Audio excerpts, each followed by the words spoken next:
right. How's everyone doing today? Okay.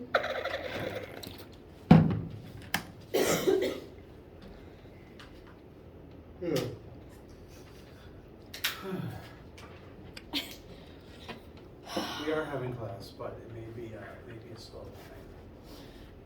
I hope no one objects to that. All right. So that's not.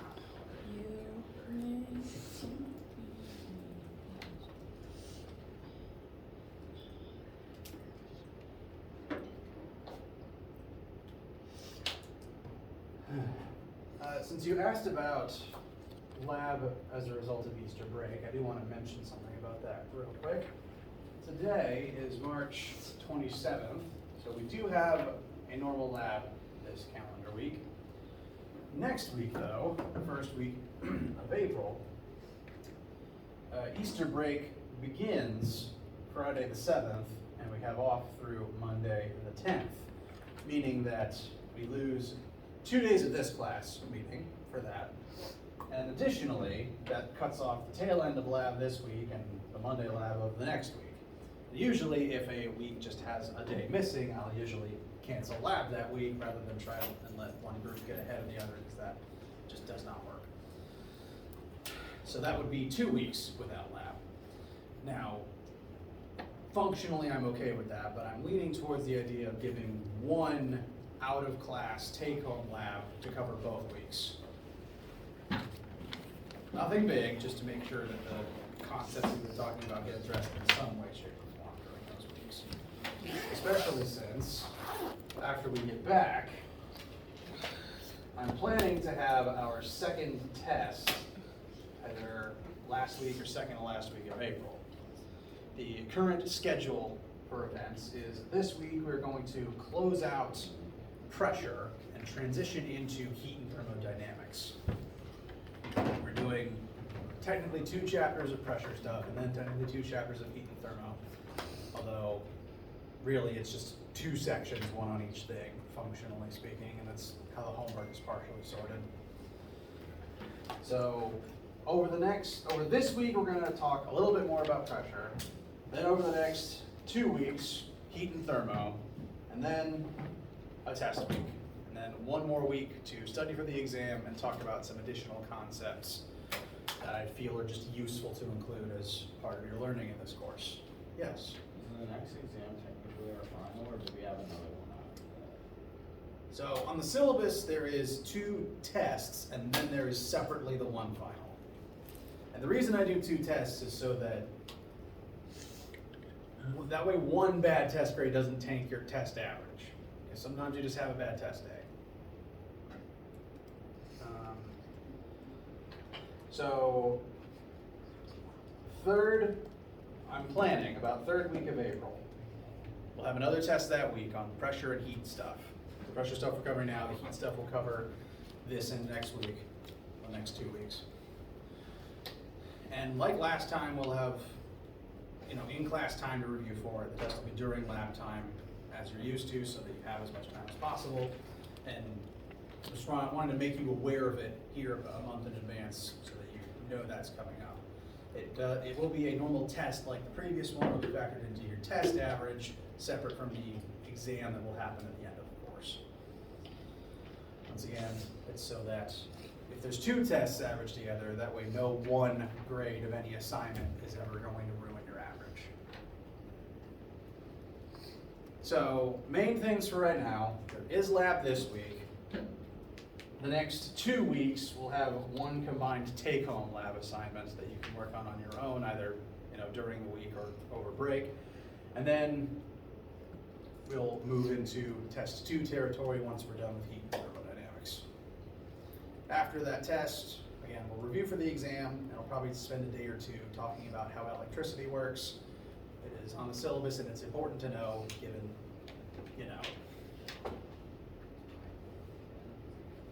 How do you guys feel?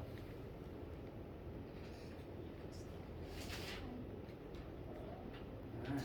Any questions, objections, needs, concerns? Yeah. Questions on the homework. Okay. Question 1 and then question 6.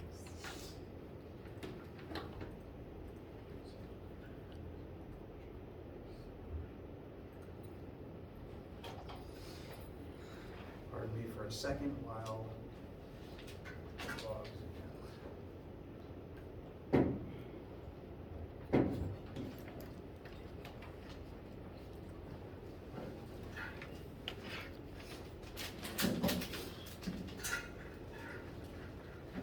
Okay, you said 1 and 6 on the pressure homework? Yep. All right.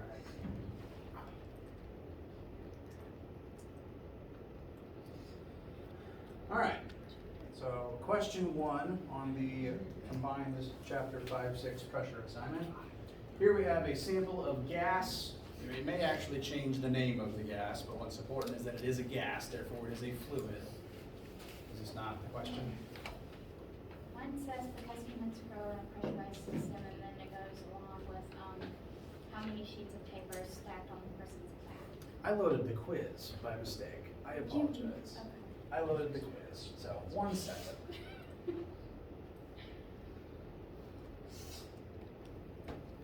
Come on, even the technology thinks it's one thing.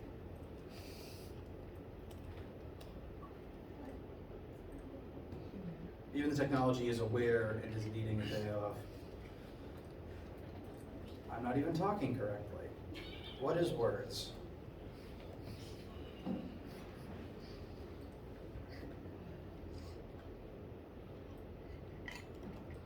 Thank you for telling me that. All right. So humans grow up in a pressurized system. You are always surrounded by air pressure. You need it to be alive, I assume.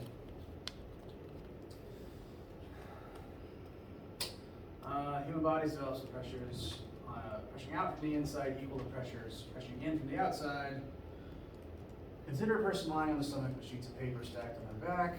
A sheet of paper has a mass of so many grams. It is a standard size. How many sheets would stack to create the pressure on their back equal to atmospheric pressure? So, this is an interesting sort of thought puzzle. You'll recall, pressure equals force over area. And so right now there's a certain amount of air pressure, namely 101,325 pascals of pressure, not barring changes due to weather, acting on your body, and that means that it is exerting a certain force on the surface area of your body. And what the question is asking is, how many sheets of paper do you need to generate the correct amount of force over the surface area of a piece of paper?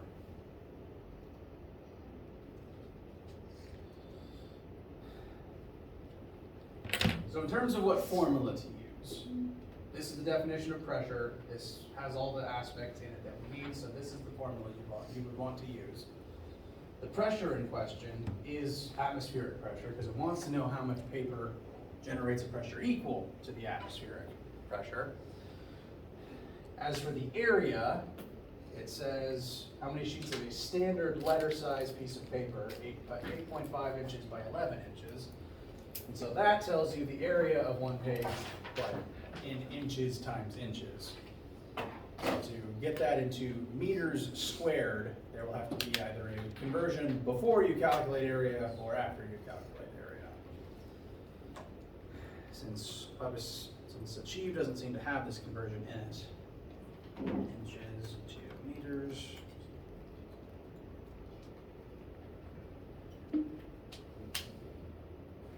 One inch equals 0.0245 meters, excuse me.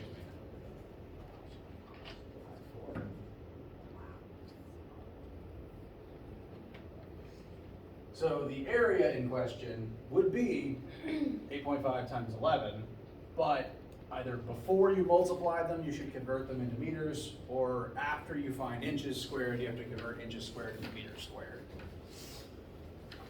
And that number, after you convert it, would go into the area section.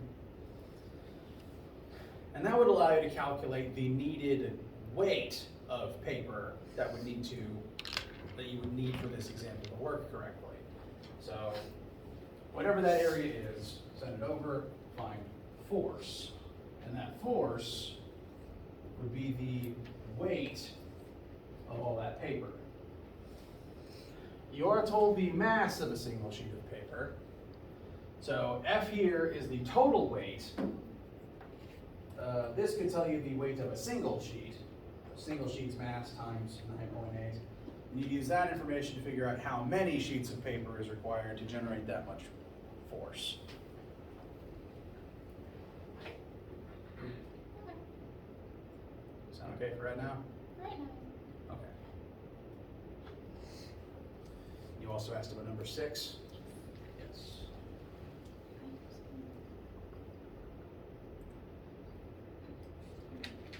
Pressure. This one? All right. What is the, oh, the absolute pressure. I see. So,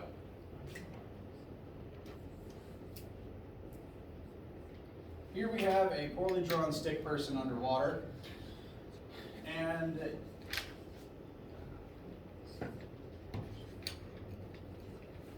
we've discussed how being a certain depth underwater is going to create a certain amount of pressure that acts on you.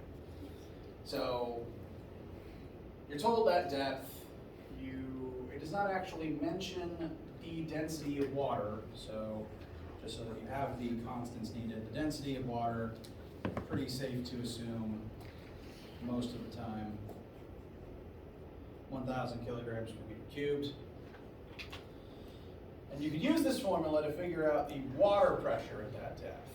But going underwater does not remove atmospheric pressure, because the atmosphere is still pushing down on the surface of the water. Meaning that if the atmosphere wasn't there, the water wouldn't be pressing on you as hard. So basically think of yourself as the bottom hook of a giant stack in this configuration. The stack of water and then the stack of air. So whatever number this tells you for water pressure, you would need to add this much air pressure onto your answer.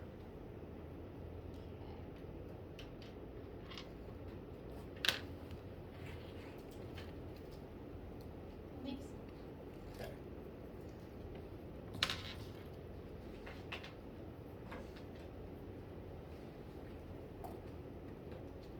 Feel okay for right now? right now. Okay. Any other questions on anyone's mind? Could you go over Pascal's principle a little bit? Yes. Just run through. In fact, that was the example I wanted to do.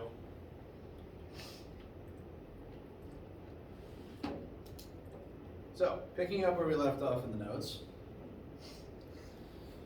Pascal's principle is related to the fact that fluids are able to flow. Namely, if you exert pressure on part of a fluid, it's likely going to flow away from that area and towards somewhere else. And in this specific case, what the formula is ultimately saying is that the pressure on one side of that flow will equal the pressure on the other.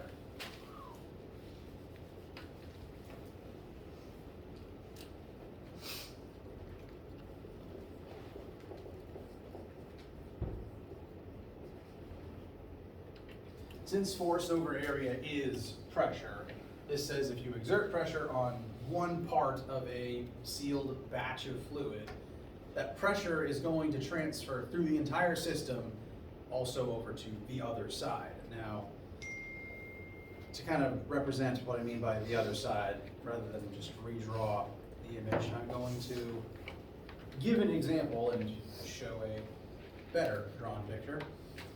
This is the same system that I drew for you guys last time. This is a two-dimensional, very simplified model of a system used to lift cars in auto shops. And this specific system has some fluid in a reservoir connected to one narrow cylinder, narrower, and also one wider cylinder. And the way that this device operates, there is a plunger sat over this side of the reservoir, and it's sealed up so that liquid can't get up past it. Because if you press on water with your own hand, the water's going to flow up past your hand. But think of this as a sealed plunger that the water cannot escape past. So there's a plunger, a piston that's going to exert force down on the surface of the liquid in the narrow cylinder. And if you're pushing on that water's surface, you're exerting a force over the area of the water. And that means you're exerting some amount of pressure on that side. Now, if you're pushing on the water's surface over here, since water's a fluid, it has to flow somewhere. If you're pushing on it, you're going to accelerate and it's going to go somewhere. And so as this piston moves down and presses water out of the way, that water has to flow, and the only place it can flow is through the reservoir to the other side. Sound okay so far? All right. So, piston's lowering, water's going to, or whatever this orange Gatorade fluid is going to flow from this side all the way over to the other. And while that water is accumulating over here, it is in turn, because it's now pressurized, and pressure acts perpendicularly on all surfaces. Now that it's escaped over here, and it's going to push against its environment to try to keep flowing, to try to keep fighting back against what's pushing it over here. So you are pushing it down on this side, it's flowing over here, and it in turn is going to push up on a similar piston that's on the other side. It's similarly waterproof, so water can't get past it. The water is going to push up on the piston, and it's going to rise as a result of that. And what the formula, Pascal's principle, tells us is that the pressure on the two sides is equal. Like the water pressure in a building, if part of the system is pressurized, that pressure is what's going to cause the liquid to flow throughout the entire system and have equal pressure in all parts of the building. If, say, you ever noticed that your dwelling's water pressure was down and suddenly every single tap in the building was not flowing correctly, that's because the pressure is even from one side or the other. But the area of the opening, or the area of the piston involved, determines how much force that pressure is able to create. Since pressure is force over area, the same pressure can create different forces over different surface areas. So what this machine makes use of is the fact that you can have a very narrow cylinder on this side where you're pushing down on the fluid, and a much larger cylinder on the other side with a much larger surface area. And this device has the effect of taking the force you exert over here and multiplying it into an even bigger force on the other side. Pressure is the same overall, but that pressure is able to generate more force against something with a bigger area.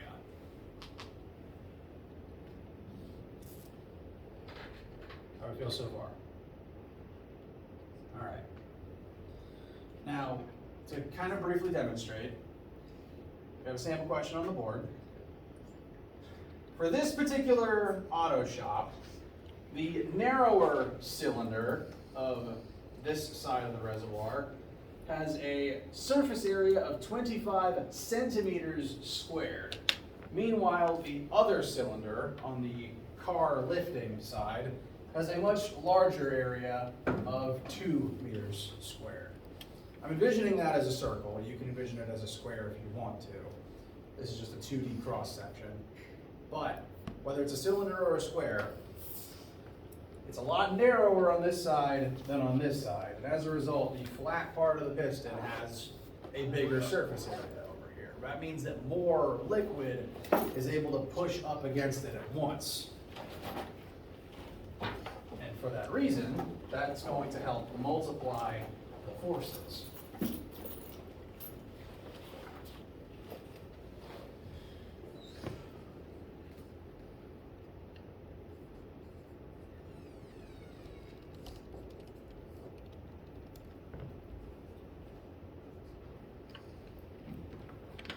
And as the math will demonstrate, if this area is smaller than this one, you're going to get more force on this side than over here. Because of since the piston on that side is bigger, more liquid can push up against it at once and generate more force for that reason. And before we can specifically find the answer to this one, there's two things we would have to note. We're asked, how much force do we need on this side to lift a car on the other side? First, we need to figure out how much force is required to lift this particular model car. We are told it's mass, which means that we would need to use that number to find its weight. So on this side, the force needed to lift that car, the force we need the bigger side to create, would be the mass of the vehicle times 9.8. Because the lifting power on that other side needs to at least equal the weight of the vehicle. So the F2 on the larger side needs to be equal to this number. And before we can safely solve for F1, we need to convert centimeters squared into meters squared.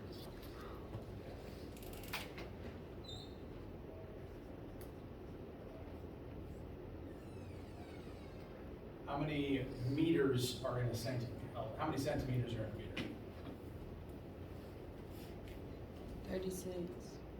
I don't know. Good thought. It's actually 100. The root word centi is the same as in century and cent. Spans of 100. So 100 centimeters is 1 meter. I'm arranging my fractions like this to cancel out the centi. But since this is centimeters squared, I have to use this conversion twice. Make sure to cancel out both centimeters and replace them with meters. And so this would give very, very teeny tiny surface area, 0.0025 meters squared. It's a very, very narrow piston on the left side. This drawing is not to scale. So instead of 25 centimeters squared, we would plug in 0.0025 meters squared. And now we can figure out how much force is needed to lift this car.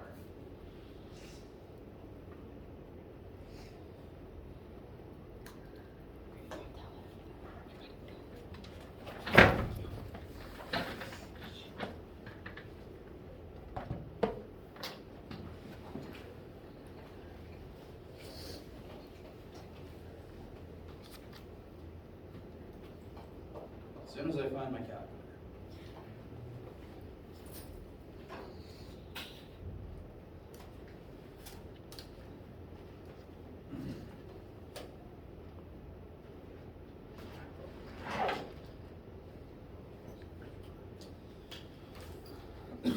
Excuse me.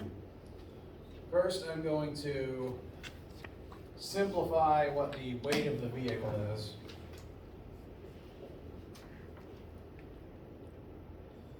So the vehicle weighs, when I multiply these two numbers together, 6,370 newtons.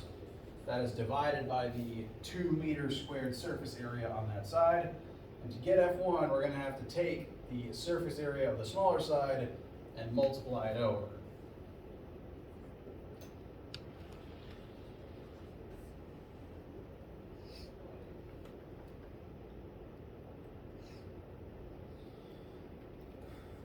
And that gives us a required force input of about 8 newtons. So with this machine, you could lift an entire SUV as long as you press with 8 newtons of force on a piston.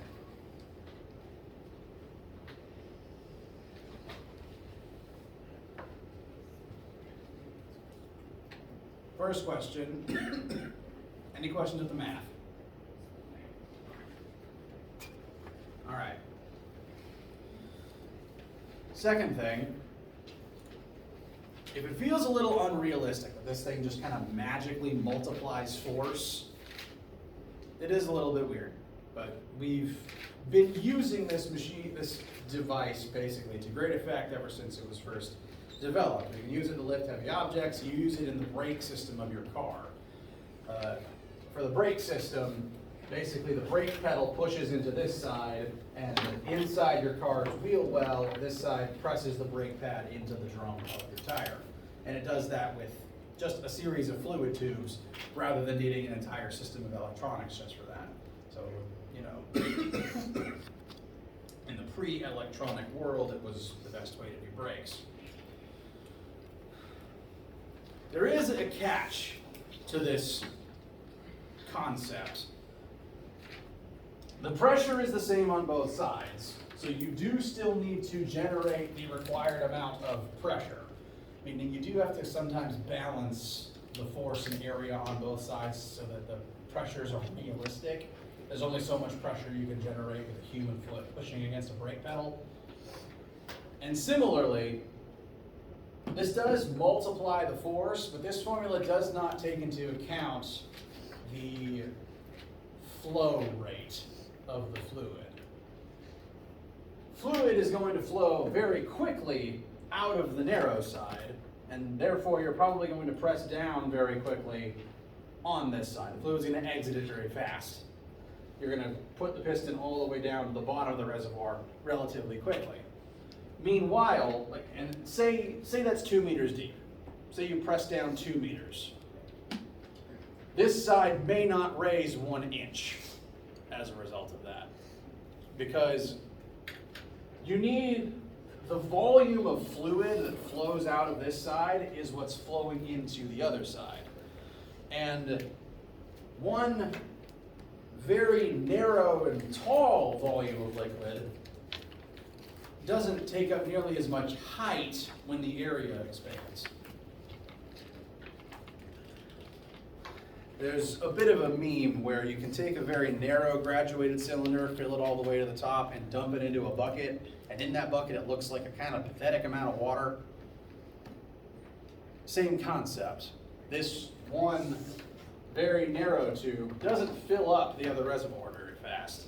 So you could push down 2 meters on this side and the car will rise very slowly, about 2 inches. So this column usually has to either be very, very tall, or you need to have a very creative system of several tubes spiraling and feeding into each other so that you have the needed amount of fluid flowing out of this side and into this side. It works very well for brakes because honestly, the 3 inches you shove the pedal translates to like maybe 1 inch of brake pad movement, which is all you need. Here, you need like if you made this a vertical tube, it might need to be like 1 mile high to lift the car 10 feet. So the people who build these things have to get very creative. So Pascal's principle is very great. It explains why fluid pressure equalizes throughout an entire system. Whatever pressure is on one side will act on the rest of the system as well. It carries through the fluid itself. And we can use it to multiply force. It's just that caveat of volumetric flow rate. Yes? Did y'all go over flow rate Friday? No. I have mentioned it as a concept, but I haven't done any math for it just yet. All right, thank you. Well, I guess feel so far. Yes. I have a random question, or it's not too random. What is lab going to be on today? Is it going to be on something like this, or like concept-wise? Lab this week will mostly be about buoyant force. Okay. I've got a series of random objects. You are going to calculate the buoyant force on them and then observe whether or not that is enough to make it float and make a few observations from there.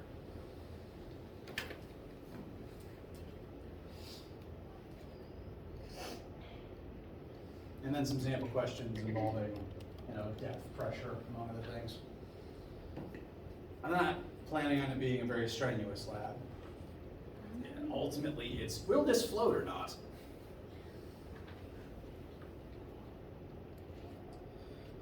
Anything else on your minds right now?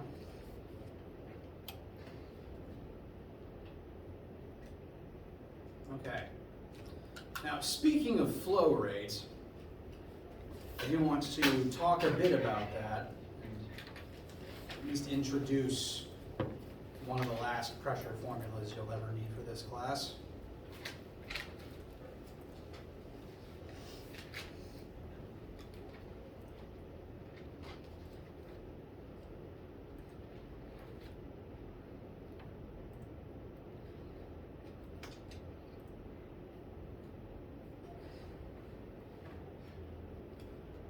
Oh, it worked.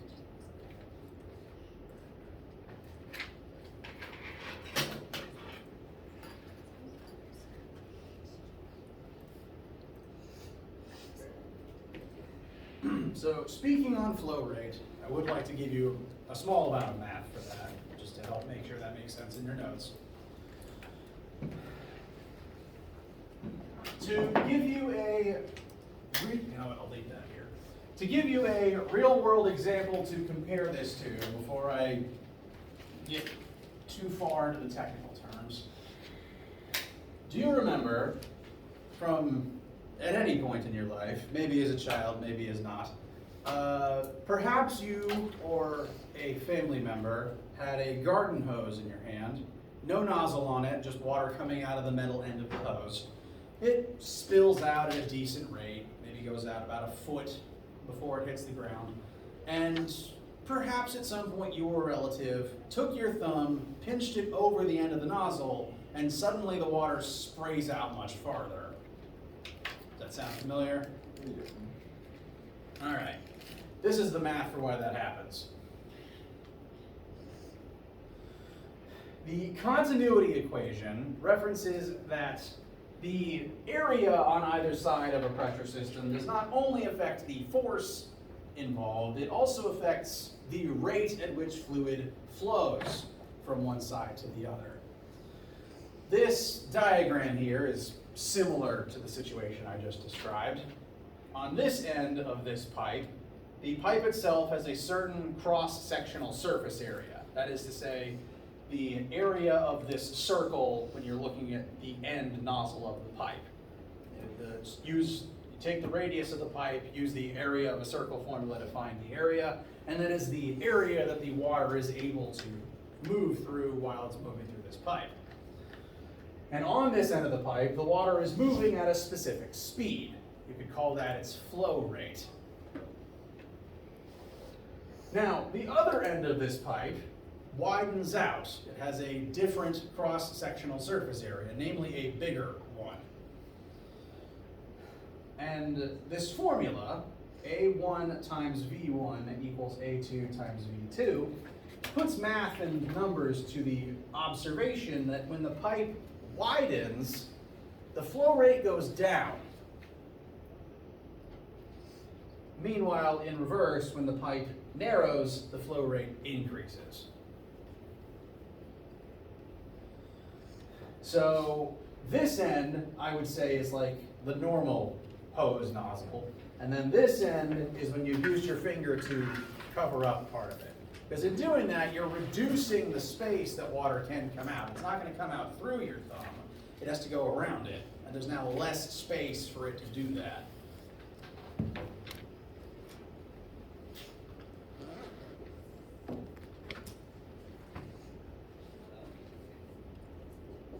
So that's the normal hose outlet. And this is what happens when you cover it with your thumb.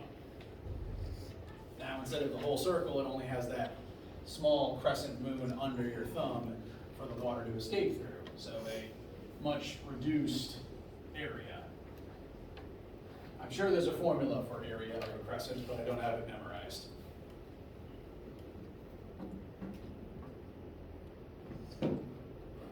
And by reducing that area, interestingly, the flow rate increases. If water has to push itself through a narrower opening, it doesn't want to be there. It wants to rush past as quickly as possible. I would compare this to a bunch of humans all trying to push themselves through a door. If you've got a very wide set of double doors just hanging open, people can kind of stroll through at their leisure. But if you reduce that to a much smaller opening, those humans are going to try to push themselves through as quickly as possible, and they're going to really accumulate on one side until they are all able to squeeze through. But they don't want to be there. They want to get through as quickly as possible. Whereas if the door is much wider, it's a lot easier. They'll take their time if they can. So flow rate depends on the area, and therefore the area affects, sorry, rewind. Because the area affects flow rate, that once again feeds back into the phenomenon I noted here, where a bunch of fluid will flow very quickly out of this side, but only very slowly lift the other side. Since this side has the smaller area, fluid's going to exit it very fast because it flows quicker in a narrower tube. Whereas this side is much bigger, the water's more easily able to accumulate and exist without worrying, so it just rises very slowly.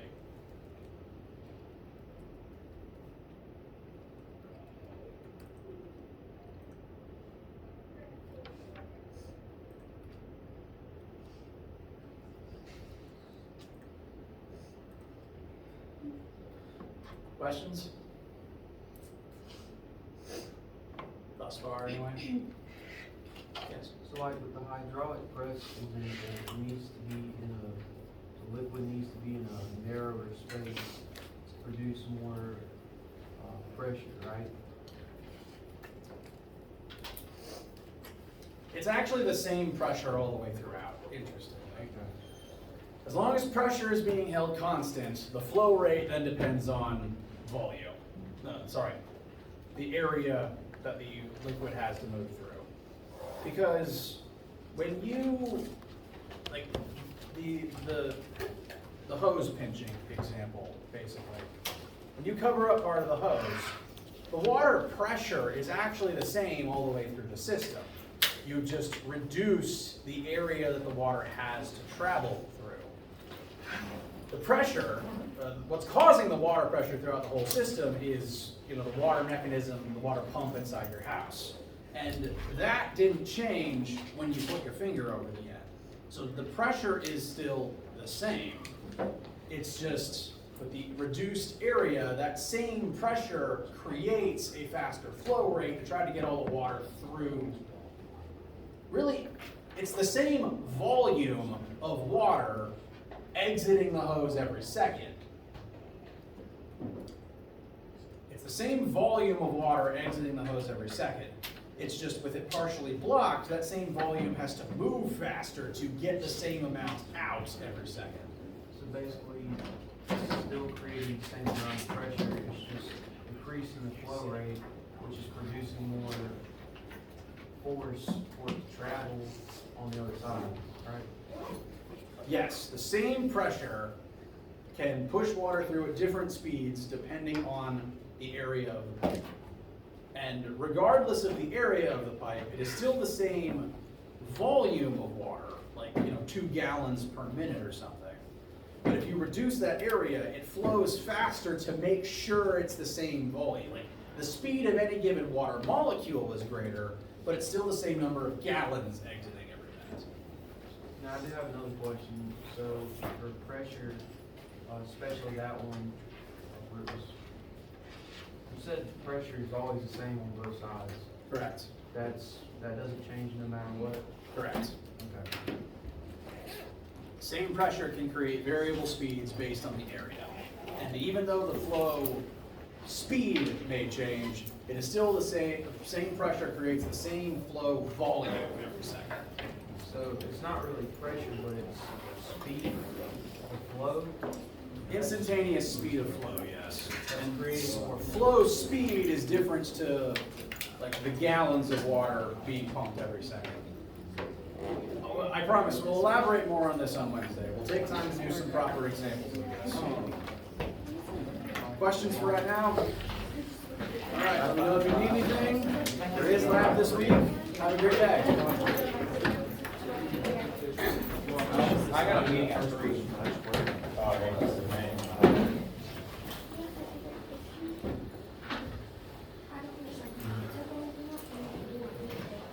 Okay, I'll show storm back She there not last going night? It was thundering all day, so. Last night it was really bad down in Lawrence. Oh, yeah. I wouldn't say like the amount of rain was a problem, it's just that It was really thundering, and loud. therefore my dogs were causing problems. Yeah. Yeah, I heard some parks got hit really bad. Oh, no.